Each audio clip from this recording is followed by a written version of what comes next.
Hey guys, and welcome to another Game Explained discussion. I'm your host, Derek Bittner, and I'm joined today by Ash Paulson and Colin McIsaac from Gamnesia to discuss the recent roster leak for Super Smash Bros. Is it real or fake? Well, let's get started and see. So, guys, we've all seen the roster leak at this point, and getting a lot of requests on our opinions on it. So, we put this discussion together, and of course, Andre's still off in Europe, so he's not around to discuss this. So we got Colin here from Gamnesia to step in and get his opinions. Thank you for that, Colin. Oh, absolutely, my pleasure. So, according to this leak, the veterans that we have returning are Jigglypuff, Ness, Ganondorf, Mr. Game & Watch, Wario, Rob, and Falco. And the veterans that have gotten cut include Ice Climbers, Squirtle, Ivysaur, Lucas, Wolf, and Snake. Now that's not all, because in addition to all these veterans confirmations, assumably if this leak is correct, we also get our final set of newcomers, which include Bowser Jr., Dark Pit, Shulk, and the crazy one, the Duck Hunt Dog. There's evidence, there's the associated evidence, of course, with all this stuff that make people say, oh, this has to be this. And I, for one, don't buy it at all. I really don't. But let's get you guys' take. What do you think about this whole thing, Ash? I am cautiously on the real side. I mean, there are so many compelling reasons to believe that it's fake, as well as reasons to believe that it's real.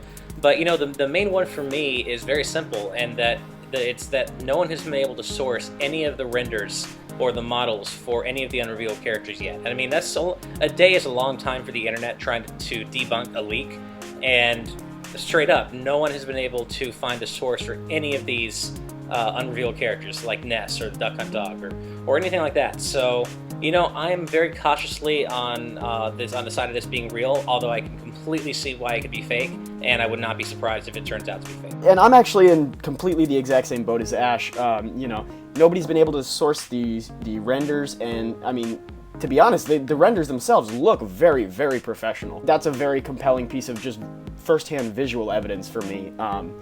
And there are a lot of good points that go against the leak's credibility, but a lot of the arguments on both sides can be so easily refuted that I feel like really all we have to go on is just purely the visual information in the images. Yeah, I hear that, but people are very good about these things, and I've seen some very good renders on just on a amateur scale about how good these things can look. So it wouldn't surprise me if somebody could take the effort to make these themselves. Yeah, and it would make sense. Yeah, no, I mean that's true. It really does astound me how legitimate people can make fake things look on the internet. I mean, and we've seen that throughout the kind of the pre-release hype for Smash Brothers. So again, it would not be surprising this turned out to be fake. There was a very impressive Klonoa leak that turned out to be false. It was just a picture on DeviantArt, but someone basically copied the exact style of the Smash Bros. 4 newcomer portraits and rendered one for Klonoa. Of course, it turned out to be false. It was just a fan on DeviantArt, but that is, an example of the kind of professional quality work that a fan can do. Exactly, and that's the thing that's really, like, I see your point where it could look really good, but then I counter back is like, that whole amateur thing, yeah. And it's just, I don't know, my gut, all I can really do is go by my gut, and my gut says this is completely fake, and just on the whole of the leak itself, I mean, I think some of these choices are really odd. I mean, I love the idea of the Duck Hunt Dog, but to have Dark Pit in there, to have to do Bowser Jr., I mean, I can sort of see them popping in. But then you got the odd choice that I think of, and I actually failed to mention in my little introduction, is Dr. Mario. They're saying can come back, and my whole thought is, why bring Dr. Mario back when you have customizable moves? Yes, we've seen Mario's customizable moves, and none of them are even remotely close to Dr. Mario. But we've also seen, palette swaps where characters get completely new costumes. Well, I completely see where you're coming from, but to be fair again, though, I mean, Smash has a very strong history of characters that people don't really expect to return or to show up at all. I mean, in this game alone, we've had Rosalina, Robin and Lucina, who everyone thought the Fire Emblem slot was going to go to Chrom, Greninja, Wii Fit Trainer, and most of these characters nobody was expecting. And, even since the first game, nobody would have expected Jigglypuff or the F-Zero guy or the kid from that Super Nintendo RPG to get in over, say, Bowser. I am completely with you that I don't really like the idea of Dr. Mario as his own character. I'm surprised that, say, Bowser Jr. would be here. I'm surprised that Dark Pit is more than just an alt costume. But, we've had surprises like these in the past, and it's not out of the question that more surprises, are completely possible. Yeah, and I'm in agreement. I mean, regardless of how I feel, whether this is real or fake, I mean, I'm not a super big fan of this leak if it ends up being true. I mean, for the same reasons as a lot of you guys just said, Dr. Mario coming back, it is not. It feels to me like Dr. Mario could easily be covered as an alternate costume with custom special moves. I mean, exactly. Dr. Mario coming back before someone, before Mewtwo. I mean, that's just asinine to me. And I'm also not crazy about the idea of Lucas, Ice Climbers, Wolf, and I guess Snake is a different story, but at least Lucas, Ice Climbers, and Wolf being relegated to DLC. And not only being cut, but being DLC. I don't know. I mean, I'm glad they're going to be there at all, if this is true, but it's just strange to have cut all those characters. Yeah, I'm right there with you, Ash. Yeah, I completely agree. Though, there is a point against that in that the leaker who posted these images, and granted, because this was just a text post on, 4chan, it's very possible that he was just saying this to sort of mess with people after he's given all of this information that's, very hard to discredit. But he did say that there would be 5 DLC characters, and those would be Lucas, Ice Climbers, Snake, Wolf, and the Chorus Kids from Rhythm Heaven. Whether that leak, completely separate from this, is legit in itself is a completely different question.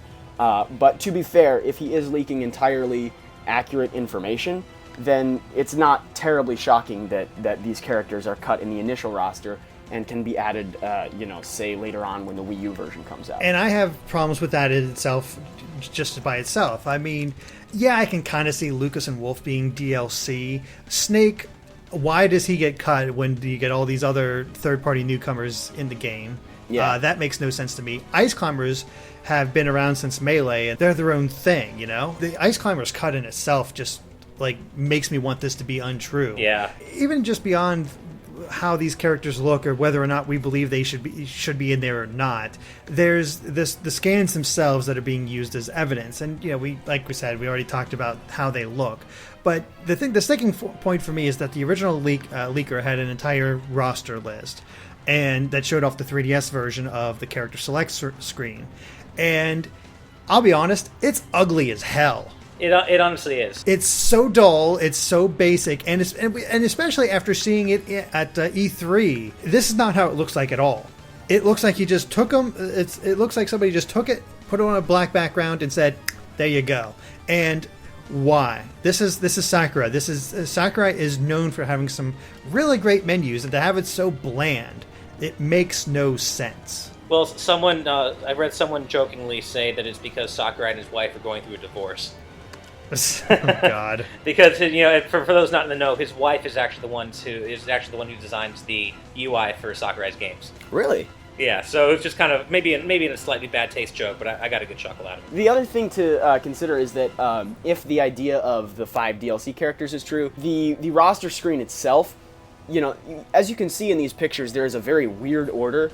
Like, Yoshi interrupts the Mario series characters, Bowser Jr. is not next to Bowser, which is kind of a weird thing. Dr. Mario, Dark Pit, and Lucina are completely removed in their own separate little clone section, whereas Toon Link is up with the Zelda characters. There are these weird discrepancies in the character order that don't really seem to make sense, but if you consider the idea that DLC characters are planned, and then if you look at the history of, the Melee roster, the Brawl roster, before all the characters were unlocked, for example, in Melee, Pikachu was in between Mario and Bowser, right. I think it was, which made absolutely no sense. Once you unlocked the entire roster, it all fell into place. And so that's an explanation for one of the potential problems with this roster. To address the point of just ugliness, though, I mean, yeah, I agree. There really is no good excuse for it. If you'll notice, the names are completely removed from underneath the characters, and at E3 we saw these roster slots with the characters' names underneath them. But we saw a character select menu with a lot fewer characters, and so it would kind of make sense to try to cram, if you're trying to cram 53 roster slots into a 3DS screen, you gotta make some shortcuts. Yeah, and I have to say, I mean, I don't think the roster not having names on the characters is at all a point against it being real. Just because... Yeah, neither do I. Yeah, just because, I mean, look, the 3DS's top screen is 400 by 240, I think is what it is, which is not very much space to cram however many characters, 50-plus characters like you just said. So, if anything, I'm actually kind of surprised that we didn't think of this earlier, that they might just get rid of the names and have only their faces, because names can easily be displayed on the bottom screen. No, it makes sense to do something like that. It's that never really became a concern at all. But there's been pictures going around for a while now. It's like I forget what the exact thing was, but basically anybody can do a character select screen. Oh yeah, that's the thing about this. It's like it's so shoddily done when you compare it to how the quality of the renders. It's like, what the heck happened? It's like, did they all just put all the effort in there? It's like, good enough, throw it up, and that sort of thing. And I don't know. I just, like I said, all I can do is go based on my gut feeling, and just looking at these leaks, I just don't buy it. I really don't. Well, one important point I think we should bring up is the fact that one of the screenshots that was leaked, it's of the bottom screen, and we see Bowser Jr., Pikachu, and Kirby. And some people were saying, this is definitely fake, because if you look above Kirby, there's a slightly thicker black line between the CPU text and the level 5 text that isn't there for the other characters.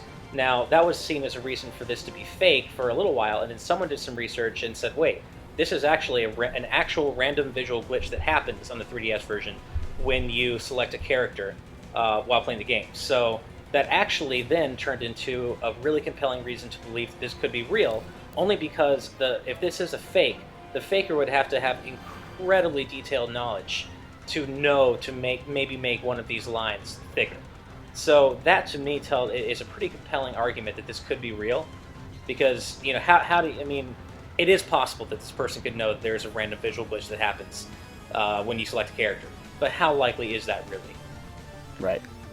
Yeah, it's hard to say. I don't know. That's why I'm not a huge fan of talking about leaks in the first place. Right. Just because they are so, they're unconfirmed. You don't know anything. And we love to speculate, but this isn't the fun kind of speculation. This is like, is this real or is it not? And it feels like it's somebody toying with you, and I don't like that feeling. Sure. I guess the other thing about whether this is real or fake or not is that we also got a stage select screen for the 3DS version, and I just see it as further evidence that this is all fake, because there's not really any rhyme or reason to how these levels are set up, much like the character select screen. And once again, it's basic, it's ugly. And the third thing that blows my mind about it is that in Brawl, classic stages and new stages were completely separated. Here, they are just thrown in there all over the place. It makes no sense from a visual standpoint, and I don't know. I actually was completely with you on that one, and to some extent I still am. But I did see someone, I believe it was on Smashboards, make a pretty compelling point that if you look at the stages themselves, a lot of the Brawl past stages are being used to represent franchises that don't have new stages. And that's very weird to me that Sakurai and the development team would completely forego new stages for certain franchises and just recycle old ones for, Corneria, Jungle Japes, Brinstar for the third time. From a development standpoint, in terms of taking shortcuts to get a game released on time, it does kind of make sense. I still think it's ugly, I still think it's baffling, but I don't think it derails the leak entirely. Yeah, I mean, Derek, you and I and Andre have actually talked about that exact point, that we were a little worried that Sakurai, working on releasing two of these games almost simultaneously might mean that the new stages could get divided between both versions, which, if this is real, that appears to be exactly what's happening here. Yeah, I don't like it. Yeah. Neither do I. I don't think any of us like it. No. And I don't know. It just doesn't, like I said, you expect a sort of a very clean, very appealing layout when it comes to Sakurai's games. Yeah. And we're just not seeing it here for either the character selection or the level selection. And like I said, I'm going on the record here. I'm calling this fake. Maybe I'll end up being wrong. I don't know, but I just don't buy it. Well, now there are a couple of things to note about the stage select screen before we move on, and that's one, that the stage select screen was actually leaked by a different person than the original leaker who leaked the character selection screen and Ness's model and and that stuff. So they are coming from two different sources. The other thing is that the state select screen does include Brinstar, which that's an interesting point because we didn't even know Brinstar was back in the 3DS version until literally yesterday with the pick of the day, and we don't know when these images were created. It is very possible that that could have gone up for the pick of the day, and then whoever made this, if it's fake, whoever made this added in Brinstar at the last second. But that seems a little unlikely. So, that is just something to consider, that Brinstar is here, and we didn't even know that Brinstar was in 3DS until, again, yesterday. Well, the internet does work very quickly, so That's true. I'm not using that as I don't find that as a reason. I mean, yeah, it's possible, especially since it was so new. Might have been a lucky guess, or it might have just been that the internet works that quickly that they can put something together like this. Well, still talking about the character select screen, there are actually two things here that are really compelling to me. Quickly on the real side is that the Paper Mario stage with the windmill. Whatever it was from Sticker Star, that stage is shown at a completely new angle. We've only ever seen one screenshot of the stage, and this one has a camera looking at the stage from a little bit more of a bird's eye view than the screenshot that we saw in the pick of the day. So in order to fake something that small on the stage select screen, the faker would have had to completely either remodel or redraw the entire stage from a different angle and then put it into the select screen, which is something that I find that I don't think that anybody would do, considering the fact that the images for Jungle Japes, Brinstar, and Corneria are all the same ones that were used in Brawl. And so if he were to do that for the Paper Mario stage, I would imagine that he would go to the same lengths to re-envision, I suppose, the other past stages that he easily just grabbed a screenshot from, because he could have just as easily grabbed a screenshot of the Paper Mario stage and stuck it in there, but he didn't. But the other thing is, if you look at the random stage, little icon there, the corner of the bottom right corner of that icon actually bleeds into the menu below. If you look very, very closely, zoom in very far, you'll notice that the corner bleeds into the little button that says customization off. That is telling to me that, that wouldn't happen in the actual game. So, there's absolutely no reason that should be there other than it's a shoddy fake. Well, and another thing to bring up, one more thing about the stage selection screen is that this week's Famitsu scans just came out, actually, literally like an hour ago. And they show us a view at a Tamagotchi Life room that we've never seen before. And in this leaked screen, we see an angle on that room that we've never seen before. Well, I should say we see a new angle on that room that we have never seen before until now. So that seems like it would be something that'd be pretty hard to fake as well. So again, this just kind of, contributes to the fact that there really is no completely compelling evidence that shuts it down one way or another. Yeah, it's tough to say, all said and told. Maybe I'm just too down on this, I don't know. But yeah, I don't buy it. I'm just going to wait and see if it actually happens, because at this point, I only trust Sakurai. Wait till Sakurai says something and then, okay, yep, that's true. Yeah. I don't know if you guys have noticed this. This is a goofy little thing that seems like a big mistake on the select screen to me, but Wario's left pupil, he's either gone completely cross-eyed, which is to me a development mistake, or his left pupil is completely missing, which seems like something that a faker wouldn't overlook, but it's just funny and confusing and baffling to me that Wario's render is that there's such an obvious mistake. It's like we said, there's evidence here that makes it seem like it could be true, there's evidence here that it could be bad, and it really comes down to what you personally think for this thing, and you just have to wait and see what it's going to be. But I think that mostly covers it for the basics of this leak and what we all think about it. So I want to thank you, Colin, for joining us, and I think that about covers it for our discussion of the Smash Brothers leak. So thank you guys for watching. If you like this video, be sure to like us on Facebook and Twitter at GameXplain, and of course stay tuned to GameXplain for more on Smash and other things gaming too. Until next time, guys, bye.